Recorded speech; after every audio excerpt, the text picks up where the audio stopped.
Bapak Ibu saudara-saudariku yang terkasih, hari ini kita memasuki hari Minggu masa biasa yang ke-11. Kita pernah menyaksikan pertumbuh kembangan seseorang, atau mungkin kita sendiri yang mengalaminya. Seorang imam yang bekerja di seminari pernah bercerita seperti ini. Ada seorang seminaris yang dikenal pendiam, tidak bisa apa-apa, kurang pintar selama di SMP, atau bahkan dianggap tidak peduli dengan pendidikannya.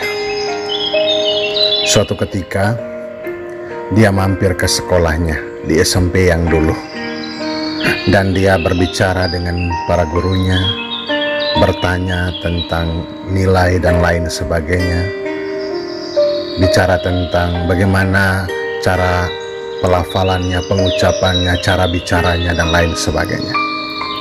Sontak para guru yang lain yang turut menyaksikan menjadi begitu heran, tetapi sekaligus bangga. Dia sudah berubah. Itu yang terbersit dalam hati mereka. Dia sudah berkembang dan bahkan sangat peduli dengan pendidikannya. Begitu juga ada seorang anak yang setelah menempuh pendidikan di kota, kembali dengan membawa kebiasaan yang baru, yakni pakaian kotor tidak dibiarkan begitu saja, tetapi langsung dicuci, dan kalau sudah kering, maka diserika dan disimpan di lemari. Suatu kebiasaan baru yang meski dianggap kecil dan biasa oleh orang lain, namun itu kemudian mengubah pola hidup dalam keluarga. Pertumbuhan meski kecil sekalipun, itu adalah berkat. Orang yang dianggap biasa saja dan lainnya akan bisa menjadi orang sukses dan hebat.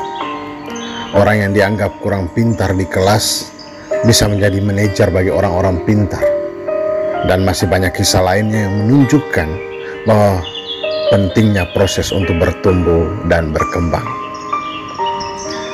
Saudaraku yang terkasih dalam Kristus, bacaan-bacaan hari ini menegaskan bahwa Tuhan memberikan yang terbaik bagi semua orang. Apakah kita mau menjadi tempat atau tanah yang subur agar benih itu tumbuh menjadi besar dan berguna? Perumpamaan pertama, Yesus mengatakan tentang benih yang ditaburkan oleh seorang penabur dan bertumbuh menjadi tinggi mengalahkan yang lainnya. Dan kedua, bicara tentang biji sesawi yang kecil tetapi tumbuh besar dan burung-burung datang bersarang. Dua perumpamaan ini menegaskan bahwa benih-benih baik itu akan tumbuh jika tempat Allah menaburkan siap untuk menumbuhkan. Maka penting apa yang dikatakan oleh Paulus, perhatikan tubuh rohania selain memperhatikan tubuh jasmani, karena di sanalah benih itu tumbuh dan berkembang. Kita mengeluarkan begitu banyak uang untuk perawatan agar terlihat cantik, glowing, dan lainnya. Semua itu baik untuk tubuh jasmani kita, tetapi sifatnya sementara. Paulus mengajak kita untuk melakukan hal yang lebih, mempersiapkan lahan kehidupan kita dengan merawat jiwa kita, dengan retret, ekaristi, rekoleksi, pendalaman iman, dan masih banyak lainnya. Saudaraku yang terkasih, seberapa niat kita untuk mengusahakan pertumbuhan hidup rohani kita? Apakah sebanding dengan usaha kita merawat tubuh jasmani kita? Tuhan memberikan kita anugerah yang sama untuk terus bertumbuh dalam iman dari hari ke hari, dan mengajak kita untuk memusatkan pertumbuhan hidup kita melalui ekaristi. Paulus yang pendosa itu bisa menjadi rasul yang hebat karena percaya pada panggilan Yesus. Orang yang sembuh dari segala penyakitnya sebagai suatu mujizat karena ia percaya.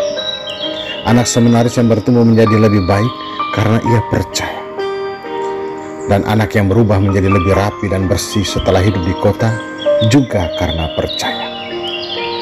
Semua percaya bahwa kita bisa menjadi lebih baik dari hari ke hari. Maka benar apa yang dikatakan, hidup itu tentang percaya, bukan tentang melihat. Hidup itu tidak sekedar melihat, karena apa yang kita lihat tidak semuanya baik, melainkan bisa juga hal-hal suram, kegagalan, penolakan, yang lalu bisa membuat kita gagal untuk bertumbuh, berhenti untuk bertumbuh. Mari katakan kepada diri kita sendiri, Tuhan, terima kasih untuk benih baik yang ditaburkan dalam hidupku. Curahkanlah Roh Kudus-Mu untuk mendorongku dalam menumbuhkan benih baik itu. Berilah aku roh ketekunan, supaya tanpa lelah dan tidak henti-hentinya berusaha untuk menjadi lebih baik.